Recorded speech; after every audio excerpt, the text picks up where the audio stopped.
Hey guys, Morel McCreary here. I am going to give you 5 ways to stay safe and secure while you're online. This is a quick video to talk about a few cybersecurity tips that can help you out. All right, so I've got this pulled up. This is kind of something we pre-prepared and we sent out, but I want to run through it really quickly with you and I'll elaborate on it so it's just not a boring PDF that you're looking at.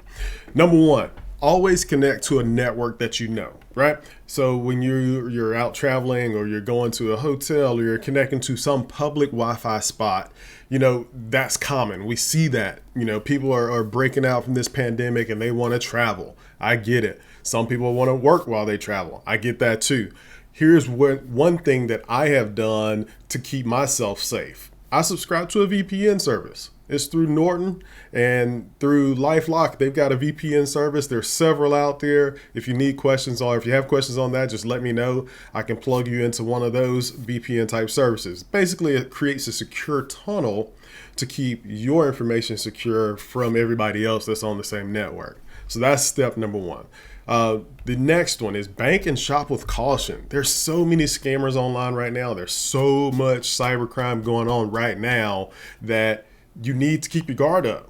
And you need to keep your guard up when you're online. People get that sense of security when they're at home and they're on their own network and they're just kind of surfing the web, buying what they want or looking up what they want. But if you don't have that network secure, maybe your neighbor is looking at your network and looking at your data. So you kind of have to keep your guard up all the time, even in safe zones, right? So, when you're shopping with, Amazon or folks like that, just make sure you're looking for the padlock in the browser window and make sure it's secured, and keep an eye on your bank statements. Make sure nobody's getting into your accounts, right? So definitely keep your guard up when you're shopping online. Next up is securing those passwords.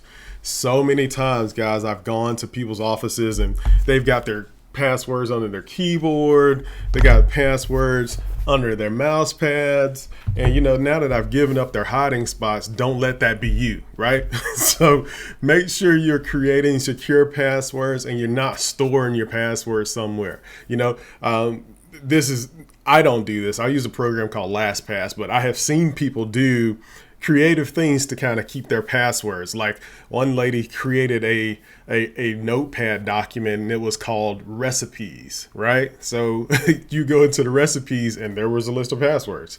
Whatever way, whatever method works for you, just make sure you keep those secured and that you're not the only one that knows about it. So, if your significant other or your children or whoever needs access to your passwords, and if you get hit by a bus, they have that, right? So that's the key there too. The fourth one up, lock your computer. I'm at home. I don't, it's pretty secure. Lock it, shut it down. If you're not using it, shut it down. That's kind of my thing. It's kind of hard to break into something that's not on. So keep that in mind too. If you're at work, you can just do Control-Delete and it locks your computer. It's kind of like putting the deadbolt on the door. Just keep the bad guys at bay as much as you possibly can. And then last but not least, don't click on it if it doesn't look familiar, right? So if you get that email that's, from this Nigerian prince that you've never met and they're offering you $1 million if you just do this, that's too good to be true. Come on, don't do that. But more realistically, here I see a lot of emails that come from Microsoft. And they're not from Microsoft. When you dig into the meat of the email, they're just trying to collect my username and password so they can get access to my information. So keep your guard up in your inbox as well. Make sure you're clicking on things that you are 100% sure of, and just stay safe. This cybercrime is on the rise, and as people are working from home, the guards are down. Keep your guard up, people. Keep it up. This is Morel McCreary, Ramtech PC Solutions, dropping you 5 ways to stay safe and secure while online. Thanks.